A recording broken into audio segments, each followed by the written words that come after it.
Estamos con José Tomás Chévez, candidato a la presidencia de la República por el Partido de Conciliación Nacional, nuestro invitado de esta mañana. Opina el licenciado Chévez respecto al tema del trabajo, el tema de la generación de empleo, la reactivación del agro como uno de los ejes principales. Nos comentaba, licenciado, sobre esa parte importante de reactivarlo. Yo sigo insistiendo sobre qué es lo que se necesita, porque y hasta dónde el Estado realmente debe entrar a rescatar el agro y qué significa, porque se dice muy fácil, pero se explica muy poco cómo es que realmente se puede levantar el agro. Sí, lógicamente toda iniciativa de un sector en especial tiene que haber en primer lugar una voluntad política de hacerlo. Y yo me centralizo en el tema del agro porque definitivamente podemos guardar los vehículos todos si es necesario, si no hay combustible, pero no podemos dejarle de dar de comer a la gente, ¿verdad? Entonces, para mí es importante, y es donde yo explicaba, tiene que los gobiernos deberían de actuar como un ente regulador y específicamente asignar alguna atención, algunos recursos adicionales a un sector que se quiera reactivar. Yo decía, el agro es importante, ¿verdad? Logramos la independencia de nuestro querido El Salvador, porque, repito, en la época anterior, en esta época agrícola pasada, si el gobierno no interviene en la importación directa de frijol, entonces hubiésemos tenido problemas. ¿Por qué? Porque aquí se da otro fenómeno que es el tema de los acaparadores. El acaparador acapara los granos básicos, hace que estos, después de que los ha comprado baratos, los acapara, los retiene para que los precios se disparen y el beneficio no queda al campesino, no queda al agricultor, queda en el intermediario. Esas prácticas deberían de castigarse también. En ese sentido, pienso yo de que uno de los pilares emergentes, como decíamos al principio del programa, es el agro. Ahora, formas hay diferentes, yo vengo de conocer el campo, vengo de trabajar con la gente en el campo y sé los mecanismos, ¿verdad?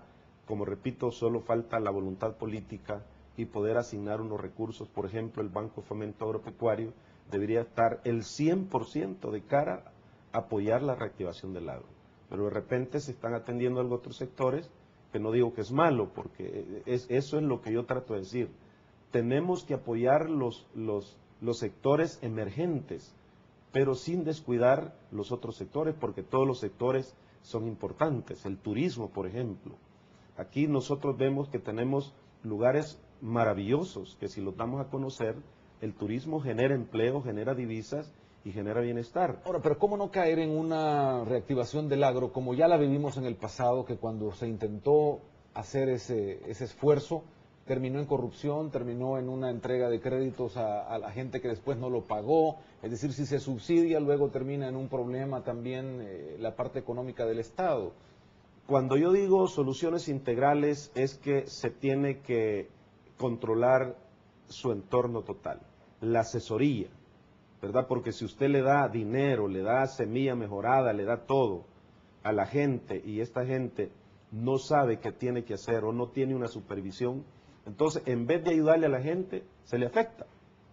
Y eso es lo que no se tiene que permitir, sino que tiene que ser, cuando digo una solución integral, es hacer un análisis sectorial de qué tipo de tierra tenemos, qué es lo que esa tierra puede generar mayor productividad y poder focalizar dónde desarrollar las hortalizas, dónde desarrollar el maíz, dónde desarrollar el frijol, el maíz, eso tiene que ser el gobierno que tiene que colaborar, si queremos decir así, en hacer las clasificaciones de las tierras. Entonces, si nosotros trabajamos en forma conjunta y asesoramos a nuestra gente y le damos el apoyo, yo le aseguro que podemos tener anteriormente sin tener eso, nuestras tierras eran altamente productivas. Y vaya a ver ahora, por cualquier lado que usted circule, hay tierras ociosas. Entonces, para mí ese es un pilar fundamental. Pero hay más pilares fundamentales para hablar, pues porque a veces el tiempo es muy corto. Por ejemplo, el tema de la inseguridad. Aquí le digo, el tema de inseguridad es crítico. Nosotros vemos que en vez de frenarse los crímenes se están incrementando. ¿Qué culpa tiene un motorista y un cobrador de un bus para que sean asesinados? No hay ninguna, si son trabajadores como cualquiera de nosotros, andan buscando el sustento diario.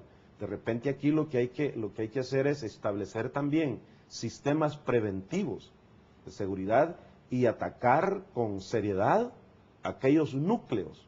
Le digo, aquí me comentan a mí que hay sectores donde la policía no entra porque son terrenos